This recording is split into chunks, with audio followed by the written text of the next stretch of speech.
I'm Nisha Zachary, and this is the Zigzag Leap, brought to you by Permission to Leap. We all know that life doesn't happen in a straight line, so how do you overcome your past and possibly current circumstances to live the life you were created for? Stick around to hear our guest answers that will lend you some courage to give yourself permission to leap, no matter how twisted the path may be. Hello, everyone, and welcome to this episode of the Zigzag Leap. Today, I am talking to transformational coach Lisa Cybaniak. She is a survivor of abuse who helps people get out of their own way and take their life to the next level. So, Lisa, can you tell us, how you got here, where you are right now? I'm where I am right now. Where I am right now is it feels like I'm talking about a totally different person when I talk about the abuse and what I went through in my teens and being suicidal and everything that led me onto my path. Seems like that literally was a lifetime ago and a totally different person. Like I have transcended that. My story is not one of an abuse victim anymore. But man, if you would have told me that when I was 15 or 16 years old, even 25 years old, I don't even know what I would have done with that information. My whole life revolved around being the victim of this abuse. And I think rightly so at that time, right? When you go through, from the age of 2 to 12, being abused in many different ways, I think that's valid to have that kind of encompass your life. But I went through a period of time where I was deeply suicidal, and I really was a victim, right? I was really looking at my world around me as the world was against me against the world, and the world was winning, right? I wasn't coming anywhere close to winning. Nobody loved me. Nobody was ever going to love me, right? Everybody was stabbing me in the back, and all the drama that I created in my life. And now, of course, I look back and I can realize with grace that, well, I was creating that drama because that's what I had learned to do in order to get attention. And it didn't matter that that was negative attention. It was attention. It showed that I was valid, that people cared about me or thought about me or anything about me at all. And that was just a habit that I had created for myself. And then it just perpetuated itself. Right. So now, I live a very, very different life where I am just so aware of me. Like I'm aware of my thoughts. I'm aware of what drives me, why I make the decisions that I make. I'm so empowered now that sometimes I have to bring myself back down to earth, if that makes sense, to be like, okay, you need to be like a normal person now for a little bit, right?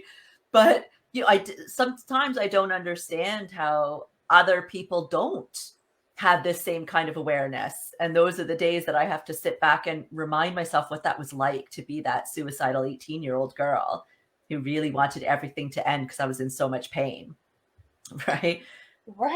So how do you get from that suicidal 18-year-old girl to this woman who is so empowered that she almost doesn't remember that suicidal 18-year-old girl? How do you, that's so different, such opposite ends of the spectrum.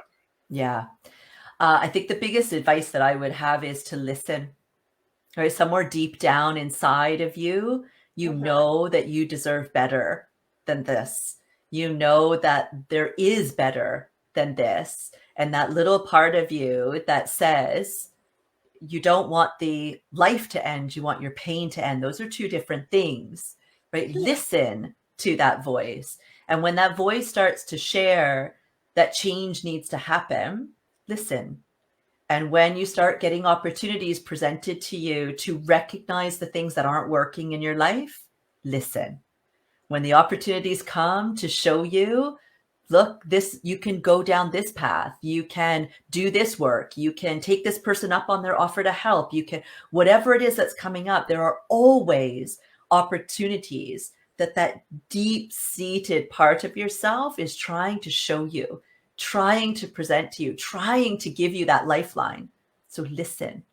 Okay, so when you're listening, how do you convince yourself that you know what you're hearing after you've Yeah. doubted yourself for so long. Because most people, when they're in that space of that 18-year-old girl that you were talking about, it's you're at the point where you're like at your wits end. So anything you hear is suspect in your eyes, ears, however you want to put it. You know what I mean? Yeah.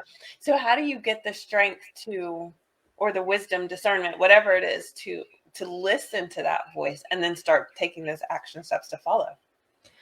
I think what it is there is really allowing yourself to come to terms with what you have been doing isn't working. So Yeah. whether you're right or wrong on making these different choices to make a change or, to listen to yourself, if you can make it through what you've been through, whatever that is, you can make it through this decision being wrong, if it is wrong. Well, I mean, That's so please, right? true. Right?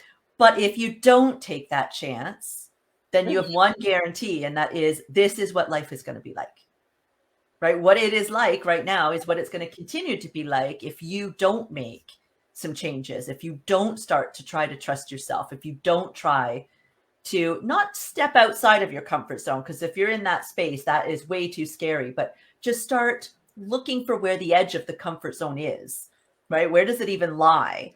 Right? Starting to look at yourself and shift your perspective a little bit, right? Is there any part of what is going on with how you feel about yourself?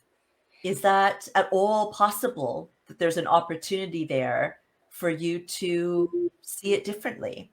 Mhm. So instead of you being victimized by what had happened and you being powerless, helpless, hopeless, worthless, all of those, is it possible that you could actually find your worth and your value because of what happened? Because you're in charge now. Right? That was my biggest thing when I was about 20 years old, is when I realized, oh my God, my abuser's not been in my life for 8 years. I keep blaming him, right? Everything that was going on in my life, the guys cheating on me, friendships breaking up, like all of these things that were going on in my life. And I was like, wow, blame, blame, blame. And then all of a sudden it was just like, well, wait a second. He's literally not here, not Right. been here for almost the same amount of time as the abuse went on. So who's actually to blame? Who's the one that keeps me there? Who is adamant that that's where I need to live? Me. Why then am I so adamant that the person who did all of those things, who I don't trust, don't respect, don't love, why does he have to be right? What, like, when did that happen? Like, right? Why? Right. Wait a second, why am I putting so much value into that person's thoughts about me?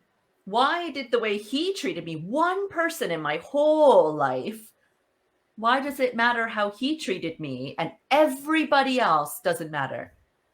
And then as soon as that question is asked, then you start to sit back and go, well, yeah, wait a second. My mom showed me great love and still does, great support. Mm-hmm. Friends, me talking about, these friendships would break up and these, guys would cheat on me. But there were also people that were there and stayed there. No matter what I did, no matter what crazy drama I was producing, they were still there.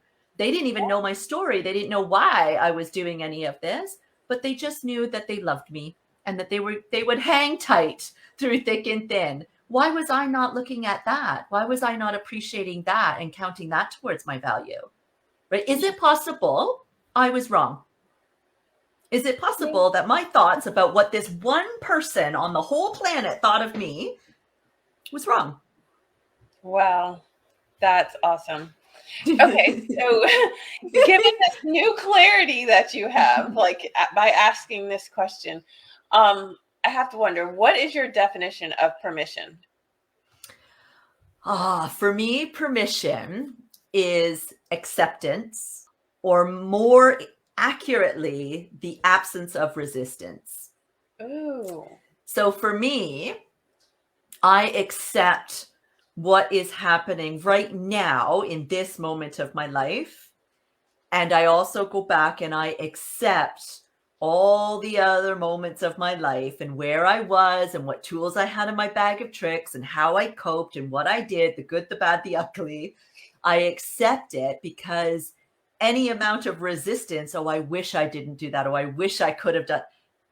There's no amount of that that's going to change that. By allowing myself to release that resistance and accept what was and what is, I give myself permission to be who I am. I love that. And I like the fact that you've decided that you're going to just be this person rather than, waiting for somebody else to allow you to do all of these different things. Yeah. Just decided, okay, this is who I'm going to be. Yeah. So how do you know if you're in your own way? I think for me, what I have learned, I mean, I didn't realize this, through many of those years going through, but what I've learned over the last decade, I'd say, is to listen to your body and listen to your emotions. I'm a big believer that we should allow ourselves to feel all of the emotions, right? As society deems these negative emotions that we're supposed to just kind of tuck away and pretend we don't have.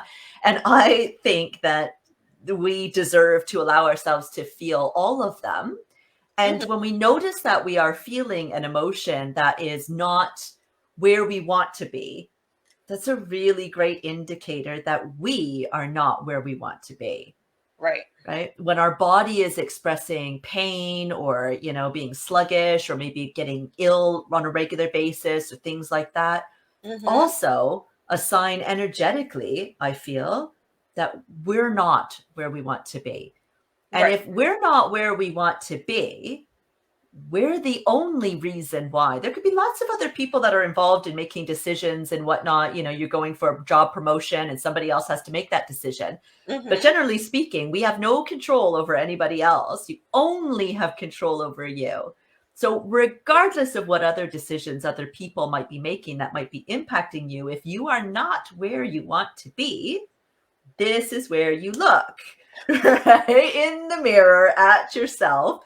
And so what are the signs to you that things are not quite in alignment, your body and your emotions?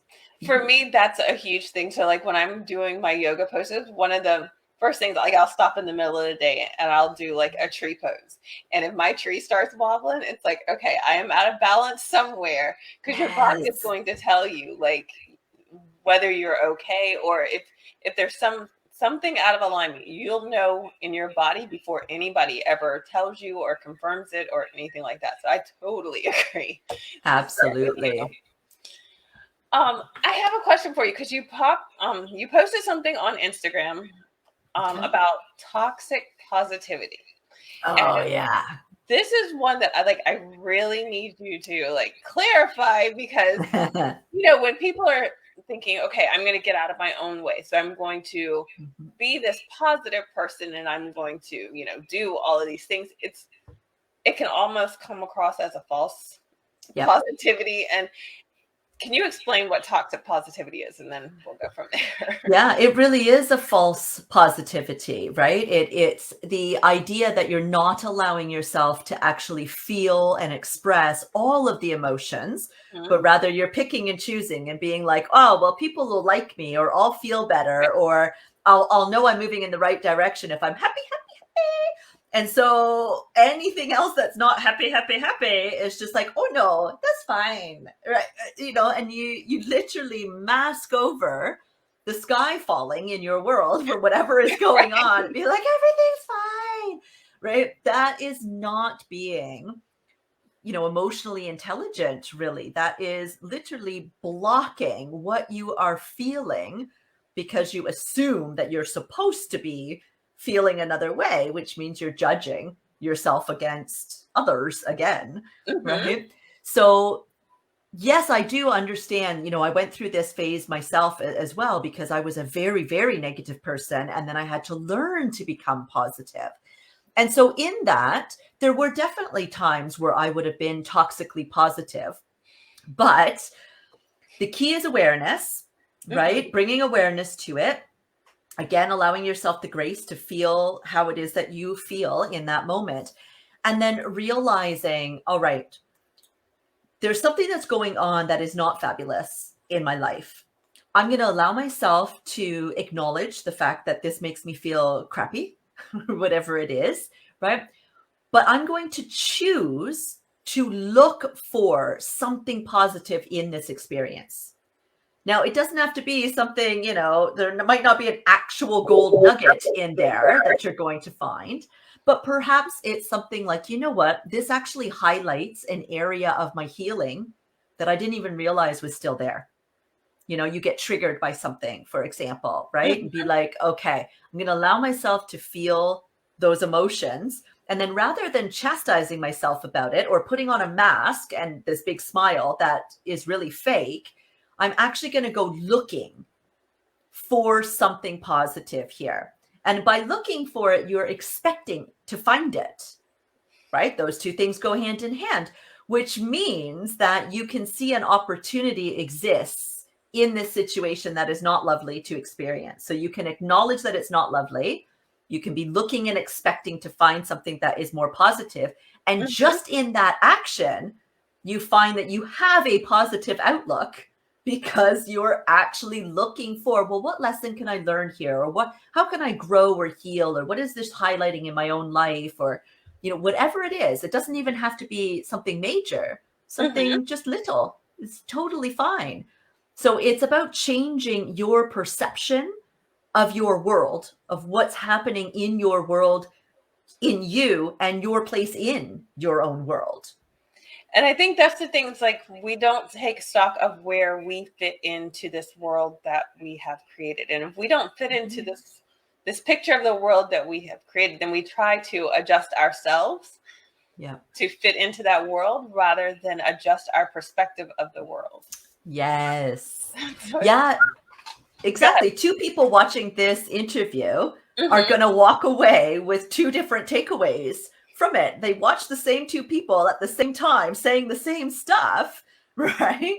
And they're both going to Exactly. hear what is right for them to hear based on the construct of the world that they have around them, right? If Yes. they're in a negative place because they're feeling victimized and right, they've gone through difficult times and that's still really quite fresh for them, they're going to Mhm. hear all of this in a completely different way than somebody who has said, you know what, I don't want this to be the rest of my life. I'm the only one that can change it. I'm going to take my power back. Those people over there do not have the right to take my power. I'm going to take it back. I don't exactly know what I'm going to do, but I've made that decision at Right. least, which is very empowering. They're going to hear Exactly. something completely different out of this interview, right?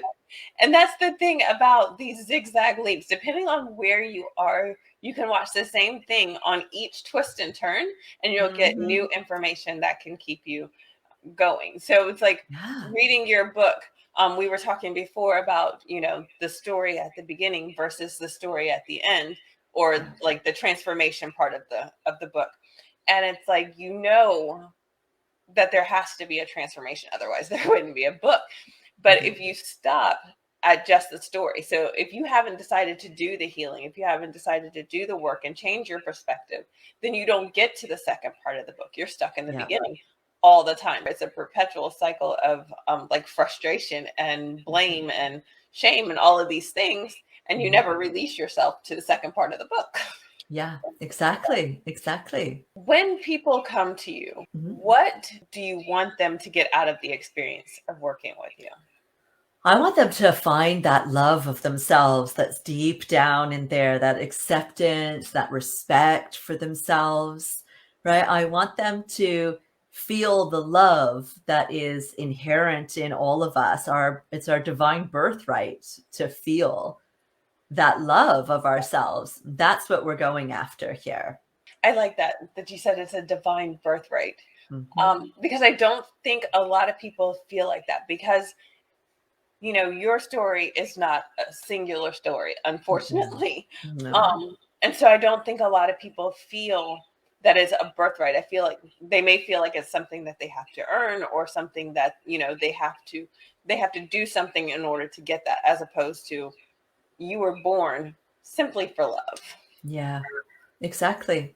Exactly. What do you wish you had known at the beginning of your journey? Oh, I wish that I would have known the one thing that really changed everything, which is that my abuse was not about me. That would be very helpful to know. Yeah. When you figure that out, why does that make such a difference? And how do you actually accept that it wasn't about you? For me, I think it was the realization that other people had gone through different experiences of abuse, that I Mhm. wasn't the only person in the world. And I know that that sounds ridiculous, that it's not like I really thought that I was the only person on the whole planet that had experienced abuse. But, you know, when you're young and in your teens, the world does seem to revolve around you. And Definitely. nobody else was talking about, you know, none of my friends, these people were my whole world, right? Nobody else was talking about this. So I felt like I was the only one, and that must mean that there was something wrong with me, right? This was Yeah. done because of what I was saying or wearing or doing, or, you know, whatever. And so, you know, realizing that actually if you took me out of it, he would have done the same thing to somebody else, that it wasn't about me. This was about him meeting a need within himself. I just happened to be there in that space. And the driving factor for me to make that realization for myself was realizing I'm not the center of everybody else's story, which means I wasn't the center of his story. Yeah. Right. I think that is a very good point. You are Mhm. not the center. And I think that's a hard thing, like, especially as a teenager, when you Yeah. are 15, 16, just knowing that you're not the center of somebody else's universe. I think it's very hard to see outside of yourself when your body and your mind are going through all of those changes. And as you're going through those changes, it's being damaged by the outside world in more than just like the normal course of puberty and growing up. Yeah, exactly. And, you know, on top of that, like, you know, I did have a very loving mom. I still do, right? I still do have a very Exactly. loving mom. But my mom literally did put everything aside so that my needs could be met, right? She was a single parent, right? She had single income. She had to put money aside. She had to sacrifice so that I could have dancing lessons and acting lessons and, you know, play the organ of all instruments, like, right? Like whatever I wanted to do, Right. she made happen. And so, of course, when you're that age, you don't see all the sacrifices being made. You don't see, you know, you don't understand the connection between a parent and their child and Right. whatnot. And so it literally was, well, I ask, I receive, right? So I am the center of her world. Well, Yep. my abuser was my other parent, my stepfather at that time. So Hmm. if I was the center of her world, well, then obviously I was the center of his world, right? Like that's a Yeah, given, of course. right? And it's not until you start to get older that you can realize, oh, wait a second, all of these other important people in my life are important to me. I love them, I cherish them, but I'm the only one that's at the center of my world. Let's face it, right? Mhm. Which means no matter how much they love and care for me, I am not the center of their world either. And same thing with my Exactly. mom. Right? I mean, if I'm sure if you asked any mother out there, to be like, oh, no, my kid is the center of my world, but they're not. You are the center of your world. And so coming to realize, well, wait a second, I'm not the prominent feature here, which means Shocker. it wasn't what I was wearing, what I was saying, what I was Right. doing. It didn't have anything to do with that. You literally just take me out and put me in. If he hadn't met my mom, he would have met somebody else. And if they would have had kids, he would have done the same thing. It was Wow. opportunity, not Right. Lisa Cybaniak. Wow. So what are you glad you didn't know? Oh, that's a real big one, isn't it? What am I glad I didn't know? I think, you know, now looking back, I'm glad that I didn't know how long it was going to take me. Mm. Because for me, when I started this work, it was before the internet. Right? I was in my 20s. I had books. That was it. The only type of therapy that anybody knew anything about was going to traditional therapy and sitting there and talking about it. Well, I Hmm. was in denial. I was Yeah. in no shape or form able or willing to go and sit and talk to anybody about it, right? That was like my protection mechanism. That didn't happen. I'm just going to ignore it and it's going to go away. So I did go to therapy a couple of times and it didn't work. which made me feel like I was so broken. Even the Mhm. people that are supposed to fix me couldn't fix me, right? It just People saying that. compounded my victimization, right? Right. So when I started my journey, I had books and I'd read the books, I'd have a revelation. And like many people, most of those revelations would just get tossed to the side with the book. I wouldn't implement a lot of it, right? Mhm. Until I'd get to a stage when I was ready. And, Right. you can't make that happen. But because I didn't have any kind of support like coaches or, anything else, any other type of therapy that I could try, for example, or even just access to other people that you could get on and have a conversation like this and be like, look, how I'm feeling is not just with me. Other people that have gone through similar things have these feelings too, Yeah. right? There's nothing wrong with me for feeling this way. There's, that just didn't, it wasn't available at that time, Mhm. which made my process very long. And I think if I would have known, as again, being in your early 20s, right? You want everything like right now, right? When Exactly. I made the decision that, yeah, I was going to make some changes and I was going to get over the resentment that I had that somebody else did this to me. And now I'm the one that has to do the work to give myself the life that I deserve. Once I got over that resentment, it was like, well, I just expected to open the door, walk through, and there the new me would be. I mean, Right? Made the decision. Like that's all it takes, right? So I right. think definitely I am very glad that I didn't know that this was going to be a 2 decade long process for me to find my way here. Because I'm not certain I would have done it. Let me ask you this, because you said something at the beginning of that just, you've been Yeah. through 2 decades of this. You started when there was no internet, there were no coaches. I mean, I know, I remember that process, and I was just like, Yeah. okay, I'll read the books, but I'm not going to talk to anybody because that's just not going to happen. Exactly. But now you're at the process point where, all of these things exist. Once the internet came to be a more prevalent thing and the more help was available, did you find that your transformation was faster? Yeah. Or did you find that sometimes you get caught up in all the information that's out there? Yeah, no, I very early on in my process, like when I was saying about listen, Hmm. listen to what yourself is trying to show you. Very early on in this process, I took a role of surrender where I surrendered to what was coming to me and had faith in myself that as things came to me, they would be the things that I would need to take action on. And so I don't like I don't follow on social media other people that are in the victimization phase of their journey. So none of that comes smack in my face. It does with my clients, obviously, because a lot of them are in that Right. phase. But for me, in my process now, it doesn't matter where I am now. It doesn't matter how much of that kind of Hmm. reminder comes at me because I'm not there anymore, right? But in that process, things like NLP and belief clearing and Reiki, and well, I made my way to Reiki well before the internet, but NLP and belief clearing, things like that I do now just popped up and was like, oh, what's that? I've never heard of that before. And listened, right? And found my way to that rather than it being me going on the internet and searching for how can I Ah, right? I wouldn't even know what to search for. How could I be normal? Like that's what I felt like, right? I felt like I was totally abnormal and weird. How could I be normal? Can could you you imagine imagine what would pop typing up? that in and then all the different answers that you would get? Well, exactly, right? So I was really fortunate in that way, in that I just kind of went about with my life and paid attention when things came up. So when somebody mentioned something or I saw a television commercial, I read something in a book or whatever, these are all things that make me go, oh, what's that? And then I Google, right? What's NLP?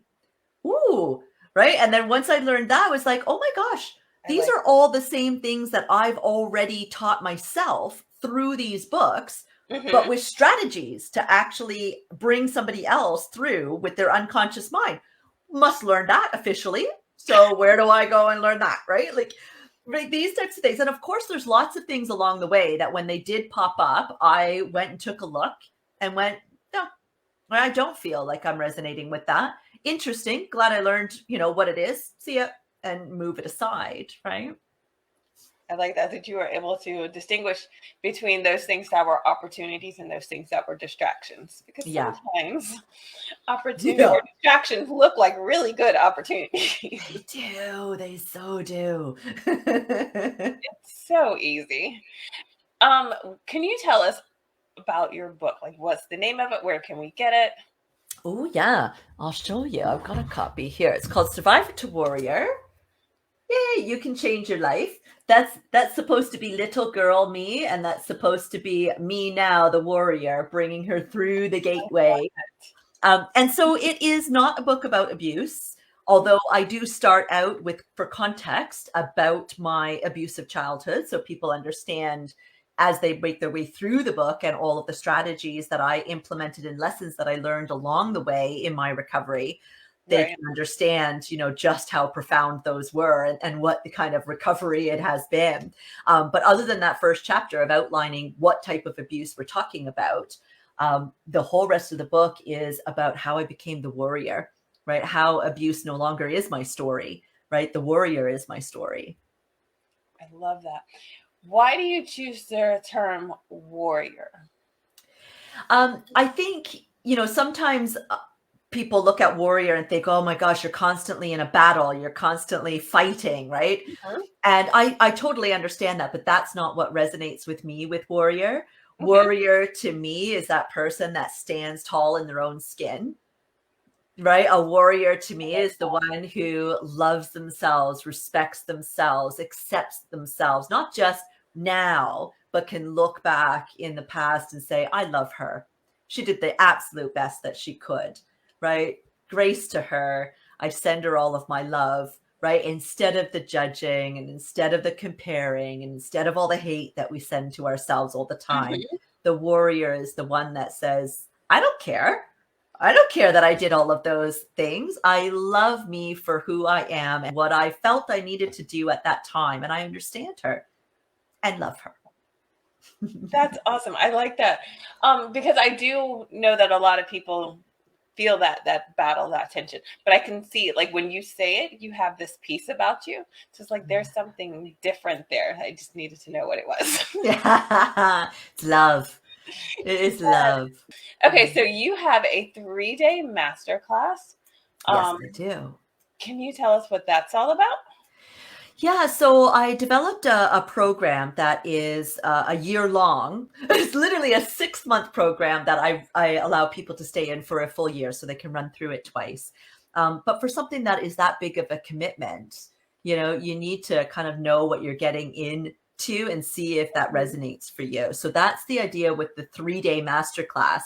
There's too much to kind of introduce you to in a 1 hour or even a 3-hour masterclass, right? So it's a 3-day masterclass for a couple of hours each day, or a few hours each day. And what we do is we delve into some of the major components of starting to shift your perspective on how you see yourself. So, for example, one of the things that we look at is your cycle. Something as simple as it has absolutely nothing to do with your abuse or any past trauma or any past at all. It is literally your own menstrual cycle. And if you no longer have a cycle or you're a man, we look at the moon cycle.